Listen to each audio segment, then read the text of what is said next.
ఈరోజు ప్రత్యేకంగా కవ్వంపల్లి మంథని తాలూకా కవ్వంపల్లి గ్రామానికి రావడం జరిగింది. ఈరోజు స్వామి రామాలయం ప్రతిష్టాపన కార్యక్రమంలో భాగంగా సన్నాయి మేళం రావడం జరిగింది. అది అద్భుతంగా వాయించడం జరుగుతున్నది. వీరు సిరివంచ నుంచి ఇక్కడికి వచ్చి నాదస్వరాన్ని అందరికి వినిపించి ఆనందంగా సంకీర్తన ఆలాపన చేయడం జరుగుతున్నది. వారిని అడిగి తెలుసుకుందాం, వారి దగ్గరికి పోదాం. నమస్కారం అండి. మీ పేరు చెప్పండి. నా పేరు కృష్ణయ్య అండి. ఎవరు మీది? మా విలేజ్ ప్రసాద్ కాటారం మండలం. కాటారం. ఓకే. జయశంకర్ భూపాలపల్లి డిస్ట్రిక్ట్. మేము ఇప్పుడు వాయించబట్టి ఒక 20 సంవత్సరాల క్రితం జరిగింది. ఎంతమంది గ్రూప్ ఉన్నారు? 6 మంది గ్రూప్. తర్వాత ఎక్కడెక్కడ వాయించారు ఇప్పటివరకు? బెల్లంపల్లి, గోరికాని, మంతని, ఇటు హుజరాబాదు, భూపాలపల్లి, కాటారం, ఇటు మహదేపూర్, మీరు చిరువంచ కూడా. ఒక ప్రోగ్రామ్కి ఎంత తీసుకుంటారు? ఒక్క ప్రోగ్రామ్కి 18 నుండి 25 వేల వరకు తీసుకుంటాం. అంటే ఉన్న వాళ్ళని ఉన్నట్టు, లేని వాళ్ళని లేనట్టు చూసి తీసుకోవడం జరుగుతుంది. సంతోషం. అయితే మీరు ఎక్కడికంటే అక్కడికి పిలుపు వస్తే వెళ్ళడం జరుగుతుంది. పెళ్ళికి ఇట్లా తీసుకుంటున్నారు? ఆ పెళ్ళికనండి ఒక పేదోళ్ళు అంటే 18,000, 16,000 నుండి 10 మంగళ వాయిద్యాలు అక్కడ కూడా 15,000 తీసుకుంటున్నారు కదా. బట్టి ఇక్కడ కడప నుంచి వస్తున్నారు పెంచలయ్య వాళ్ళు, మంచిగా ఉండే రామ్ సుబ్బాయి వీళ్ళంతా కూడా సన్నాయి మేడం వాళ్ళు వాయించేది వేరే ఉన్నది. వాళ్ళే 15,000, 16,000 తీసుకుంటున్నారు. మరి ఈ మంది ఎక్కువ ఉంటారు. ఎంతమంది? మేము 6 ఉంటారు. వాళ్ళు కూడా 5 ఉంటారు. ఓ హారం శుద్ధి పెట్టే 2 సొన్నాయిలు, 2 డోలులు. సరే, ఏమిటికి కూడా మంచిగా వాయిస్తున్నారు. ఒకటి మంచి కీర్తనను మీరు ఆలాపన చేయండి. దాన్ని మా యూట్యూబ్ ద్వారా మిమ్మల్ని పరిచయం చేయడం జరుగుతుంది. మీ ఫోన్ నెంబర్ కూడా చెప్పండి. మీ ఫోన్ నెంబర్ చెప్పండి. 765-897-2425. మీ పేరు? కిష్టయ్య. ఓకే, మీరు ఒక పాట పాడండి.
శుభకార్యాలకు సంప్రదించండి.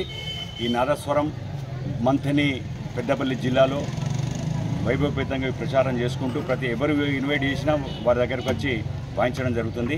వీళ్ళని సంప్రదించవలసిందిగా ఫోన్ నెంబర్ పెట్టడం జరుగుతుంది. Over to Sai Srinivas Manthani.